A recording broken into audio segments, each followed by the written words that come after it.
huge trend right now is hanging shelves. You can find them all over Pinterest. Plenty of different looks. I am just going to show you one that is one of the easiest DIYs that I've done in a long time. So grab a board that is going to be the right size for your shelf. You'll need rope, sandpaper, and also a drill to make holes large enough for your rope.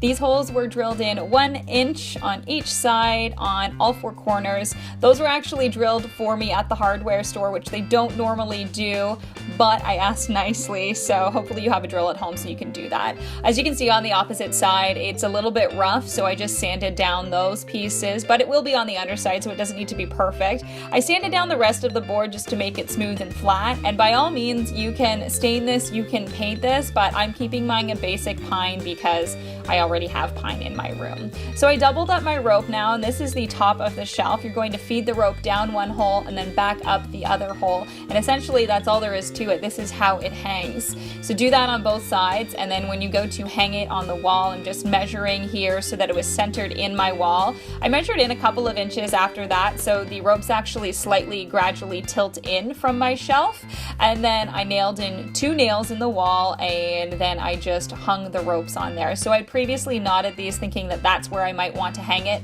Once you have it up there though, you'll have to slightly adjust it, which can be a little tricky, but once you get it, just cut off all of the extra rope.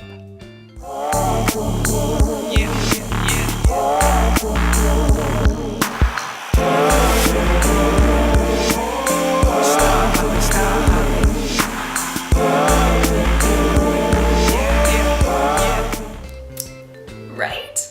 It is seriously that simple. And I mean, I had half of the work done for me. The board was cut, the holes were drilled. That was because I don't own a drill, and they don't normally do that at hardware stores. However, if you ask nicely and they aren't too busy, you might be as lucky as I was. So shout out to the guys who helped me out with that. And if you enjoyed this DIY, try it out for yourself. Send me some photos. You can follow me on Instagram and on Twitter at Janelle Steeper, and just tag me in those photos so I can see your shelf. And you can get more creative with it. This is seriously just the most basic way to do a hanging shelf. If you enjoyed this video, give me a like. Don't forget to subscribe because next Wednesday I'll have a new DIY. Cheers. Be sure to subscribe.